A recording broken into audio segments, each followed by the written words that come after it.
मेरे चैनल को सब्सक्राइब कर दें और बेल आइकन को भी प्रेस कर दें ताकि वीडियो का नोटिफिकेशन मिलता रहे। तमाम व्यूवर्स को जो है रमज़ान बहुत बहुत ज़्यादा मुबारक हो। सुबह 9 बजे मैं निदा यासिर का गुड मॉर्निंग पाकिस्तान देख रही हूँ। ये वाली तो खोली भी नहीं है, ये बर्बरी की है। ये वाली तो खोली भी नहीं है परफ्यूम। और ये जो है ये वाली जिवाशी की है जो दिस इज किस मौके पे दीदी याद है तुम्हें? यार मौका जो है ना वो एक्चुअली कोई सच है नहीं। मैं वो सच्ची बात भी बता रही हूँ कि जब भी कोई ट्रैवल वाला जो होता है वहाँ से वापसी में जो होता है ना वही होता है। हाँ यार किसी के लिए नहीं बर्थडे आने वाली मेरी बर्थडे। हाँ अब आप मैं भी नहीं दूंगी यहाँ से मुझे भी नहीं मिला इस बर्थडे। हाँ तो मैं भी नहीं देती। मैं कहती बस यार अगर है तो फिर ठीक है, अगर आप डिनर पे जा रहे तो डिनर पे चले जाते हैं। हाँ लेकिन अब जो होता है वो डिनर में कहती हूँ यार अब बच्चे बड़े हो गए, क्या मतलब हर एक को साथ लेके चलना होता है। मैं तो तभी आ जाती हूँ। हाँ वही तो मैं कहती हूँ कि for God's sake कभी हम अकेले भी डिनर पे जा सकते हैं कि नहीं? साथ लेके जाते बच्चों को। हाँ सबको। रमज़ान का 7वां रोज़ा खैर से स्टार्ट हो चुका है और अल्लाह ताला की रहमत जो है वो बरस रही है बारिश की सूरत में। बहुत ही खूबसूरत वेदर हुआ है। बारिश जो है वो हर तरफ बरस रही है। बहुत ही कोज़ी सा वेदर हुआ है। हर तरफ जो है वो बूंदाबांदी जारी है। तो मैंने सोचा कि रमज़ान के हवाले से कुछ प्रिपरेशन करके रख दूँ। प्रिपरेशंस कि ड्यूरिंग रमज़ान कोई भी रेसिपी बनाते वक्त जो है मुझे डिफ़िकल्टी ना हो। बाज़ार से जो है वो मैंने सब्ज़ी मंगवा ली थी। मैं प्लान कर रही थी कि जो कुछ क्विक और फ्रोज़न आइटम्स हैं वो भी अगर टाइम मिला तो मैं बना कर रख दूँ ताकि जो सहरी और इफ्तारी के वक्त डिफ़िकल्टी ना हो और फ़ौरन से जो है वो मैं निकाल कर फ्रीज़र में से कोई भी रेसिपी जो है वो रख लूँ। तो अनियंस वग़ैरह और सब्ज़ मिर्ची टमाटर और लीमू जो थे मैंने मंगवा लिए थे। आज जैसा कि आपको पता है रमज़ान में सब्ज़ी के रेट्स जो हैं वो बहुत ज़्यादा इंक्रीज़ हो जाते हैं। हालांकि देखा जाए कि अदर कंट्रीज़ में जब उनके त्यौहार आते हैं, कोई फेस्टिवल्स आते हैं तो उनको स्पेशल डिस्काउंट दिया जाता है ब्लैक फ्राइडे के नाम से और ब्लेस्ड फ्राइडे के नाम से डिस्काउंट शुरू होते हैं। बट हम लोगों की जब ईद आती है तो उल्टा महंगाई कर दी जाती है। हालांकि ये नेक महीना होता है रमज़ान का जिसमें इबादत की जाती हैं। हर शख्स को चाहिए कि इसमें पार्टिसिपेट करे, चाहे वो सब्ज़ी बेचने वाले से लेकर जो है वो सब्ज़ी ख़रीदने वाला हो या घर में सहरी और इफ्तारी बनाना हो। तो मैंने सोचा कि लीमू मैंने मंगवा लिए थे। मैं इनको कट करके इनका रस जो है उसको क्यूब्स की फॉर्म में फ्रिज में रख दूँ। दूसरा तरीका लीमू के रस को स्टोर करने का ये है कि आप लीमू को जो है वो बारीक बिल्कुल बारीक पाउडर की फॉर्म में चीनी पीस कर ले लें और उस पर जो है वो लेमन स्क्वीज़ कर दें और उसको जो है वो चीनी को आप किसी कंटेनर में भर के रख दें और आप उसको जब भी चाहें आप लेमन जूस बना सकते हैं।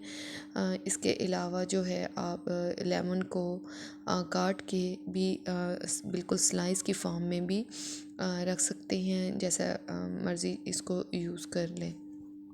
वैसे तो लीमू को बहुत सी होम रेमेडीज़ में भी बहुत ज़्यादा यूज़ किया जाता है। स्किन के लिए भी बहुत ज़्यादा अच्छी है और इसमें विटामिन सी की काफ़ी मिक़दार होती है। बहुत सारे स्किन के फेस पैक में भी इस्तेमाल किया जाता है।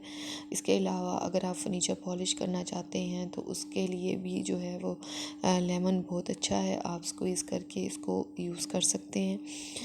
इसके अलावा जो है वो लीमू को अगर हम किसी वेजिटेबल्स में भी अगर डालकर यूज़ करें तो ये बहुत हेल्दी इसी तरह से टमाटोज़ को भी आप लेकर या तो आप बिल्कुल ही जैसे साबित होते हैं उनको फ्रीज़र में रख दें और फ्रीज़ कर लें। जब भी आपने यूज़ करना है टमाटोज़ को तो उनके ऊपर से बारीक छिलके को उतारें, उसको बारीक पीसें और उसको क्विकली जो है किसी भी ग्रेवी में आप डाल सकते हैं।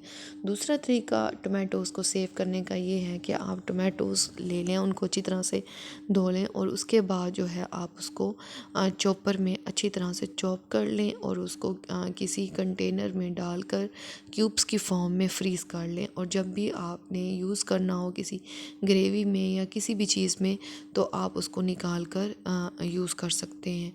तो बहुत सारे होम रेमेडीज़ हैं जो इनको यूज़ करने के लिए। लीमू को जो है वो पाउडर की फॉर्म में भी आप सेव कर सकते हैं। इसके अलावा जो है टोमेटोज़ को भी आप पाउडर की फॉर्म में भी फ्रीज़ कर सकते हैं जब चाहे यूज़ करें। इसके अलावा अदरक लहसुन की भी आप रमज़ान में पेस्ट बना के रख दें और जब चाहें उसको। इमली की चटनी भी जो है वो रमज़ान में बहुत ज़्यादा यूज़ होती है। अगर हम उसको बाहर से परचेज़ करें तो वो काफ़ी एक्सपेंसिव जाके पड़ती है। आप इमली की चटनी बनाकर उसको बोतलों में भर के रख सकते हैं और जब भी आपने यूज़ करना हो उसको निकाल कर यूज़ कर लें। इसी तरह आलू बुखारे की चटनी भी आप बनाकर बिफ़ोर टाइम ही रख सकते हैं। जब भी जिस चीज़ में यूज़ करना हो किसी कोई ऐसी रेसिपी बनाई है आलू बुखारे की चटनी ऐसे भी अच्छी लगती है। इसके अलावा आप जो है वो हरी चटनी भी बना के रख सकते हैं। यहाँ पर मैं जो है वो हरी चटनी के लिए सब्ज़ धनिया को अच्छी तरह से चॉप करूँगी और मिर्चों को और इसकी हरी चटनी बनाकर इसको भी फ्रीज़ करके रख दूँगी। आप चाहें तो हरा धनिया, सब्ज़ मिर्चें, टोमेटोज़, लीमू और लाल लाल मिर्चें इन सबको जो है वो डालकर और एक छोटा सा प्याज भी ले लें। तो इनको जो है खड़ा खड़ा सा इसको चॉप कर लें और इसकी भी आप चटनी आप अपने पास सेव करके रख सकते हैं। जब भी आपका दिल करे आप उसको निकाल कर यूज़ कर सकते हैं। तो इसी तरह ये मैंने ग्रीन चटनी जो बनाई है इसको भी मैं कंटेनर्स में डाल दूँगी और इसको अच्छी तरह से लेवलिंग कर लूँगी और इसको भी फ्रीज़र में रख कर सेव कर लूँगी। और जब भी मुझे हरा धनिया की चटनी बनानी हो, अदरक और लहसुन जो है वो बाज़ार से ड्राई फार्म में मिलता है, क्यूब्स फार्म में आप उनको लेकर अच्छी तरह से पीस कर जो है वो भी आप रख सकते हैं। कभी आप जो है फ्रेश गार्लिक यूज़ कर लें, कभी जो है वो ड्राई यूज़ कर लें। ड्राई गार्लिक जो है वो आप पकौड़ों में डालें, उससे बहुत अच्छा जो है वो फ्लेवर आता है। इसी तरह मैं दही को भी क्यूब्स की फॉर्म में सेव कर लूँगी क्योंकि दही को अगर मैं ऐसे रखूँगी फ्रीज़र में तो ख़राब होने का ख़दशा होता है। तो इसलिए मैं इसको भी अच्छी तरह से लेवलिंग करके इसको रख दूँगी। मूंग दाल के आप बड़े भी बनाकर रख सकते हैं। इसके अलावा आप पकौड़ियाँ बनाकर भी दही बड़ों के लिए आप वो भी स्टोर करके आप रख सकते हैं क्योंकि रमज़ान में जो है वो रोज़ा होता है और बहुत ज़्यादा सख्त काम नहीं हो रहा होता और बाकी घर को भी देखा जा रहा होता है। अगर इस तरह की हम प्री प्लानिंग करके रख दें तो हमें एंड टाइम पर कोई भी डिफ़िकल्टी नहीं होगी। इस तरह मैं दही भी जो है वो क्यूब्स की फॉर्म में रख दूँगी और जब भी सालन में यूज़ करनी होगी क्यूब्स के निकाल कर यूज़ कर दूँगी। तो चना चाट जो है वो रमज़ान में बहुत ज़्यादा यूज़ होती है। चना चाट बहुत ज़्यादा हेल्दी होती है। चना चाट के लिए भी मैंने चने जो हैं वो बिफ़ोर टाइम बॉयल करके फ्रीज़र में मैंने रख दिए हैं ताकि जब भी मुझे चने यूज़ करने होंगे तो मैं उसको कुछ देर पहले ही निकाल कर फ्रीज़र में से बाहर रख दूँगी। वेजिटेबल को आप ज़्यादा देर तक स्टोर करके नहीं रख सकते क्योंकि वेजिटेबल्स जो हैं वो अपनी उनकी न्यूट्रिशन वैल्यू जो होती है वो अपनी ख़त्म कर देते हैं और वो हमारे लिए पॉइज़न बन जाती हैं। तो वेजिटेबल्स को आप स्टोर करके बिल्कुल भी ना रखें। इसके अलावा आप वाइट चने को भी फ्रीज़र में स्टोर करके रख सकते हैं बॉयल करने के बाद। चिकन को भी बारबेक्यू के जो मसाले में आप मैरिनेट करके उसको भी आप फ्रीज़र में फ्रीज़ करके रख सकते हैं। जब भी आपने टिक्के बनाने हो या टिक्का बोटी बनानी हो तो आप निकाल कर कुछ देर रख दें, उसके बाद आप उसको फ्राई कर लें। इसके अलावा चिकन को बॉयल करके भी आप रख सकते हैं।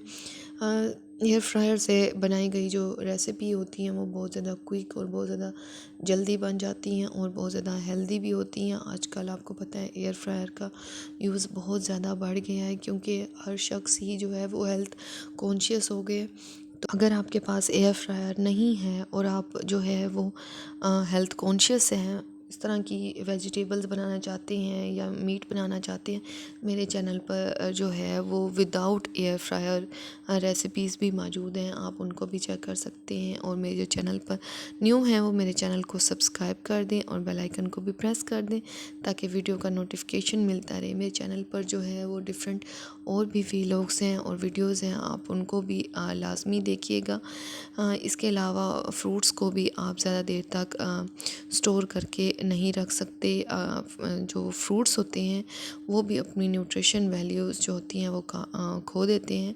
तो यहाँ पे मैं फ्रूट चाट के लिए एलमंड्स जो है वो मैं काट के डाल रही हूँ। आप एलमंड्स के पाउडर को भी बारीक पीस कर रख सकते हैं, और एलमंड साथ आप अगर पिस्ता भी काट लें उसको भी पीस कर रख दें, गरी को भी पीस कर रख दें। इन सब का पाउडर को आप मिल्क में डालकर बच्चों को भी दे सकते हैं, जो कि ज़हनी नशोनुमा के लिए और ज़हनी सलाहियत के लिए बहुत ज़्यादा ज़रूरी है। क्योंकि रमज़ान में रोज़े हर कोई रख रहा होता है और दिमागी तौर पर भी कमज़ोरी हो जाती है रोज़े रखने की वजह से। तो इस तरह से हम नट्स को पाउडर की फॉर्म में सेव कर कर उसको दूध में मिक्स कर कर अगर यूज़ करें तो वो काफ़ी हेल्दी है। तो इफ्तारी का टाइम हो चुका था, तो इफ्तारी जो थी वो मैंने टेबल पर लगा दी है। आप सबको मेरी तरफ से रमज़ान बहुत बहुत ज़्यादा मुबारक हो। और रमज़ान को मैं बाहर बैठी थी तो चाँद जो था वो निकला हुआ था, तो बहुत ही खूबसूरत लग रहा था, चाँद के साथ सितारा भी था। तो जो है हमारे जो रमज़ान का महीना है इसमें आप एहतराम करें दूसरों का भी, और दूसरों का ख्याल रखें, और मेरे चैनल को सब्सक्राइब कर दें और बेल आइकन को भी प्रेस कर दें ताकि वीडियो का नोटिफिकेशन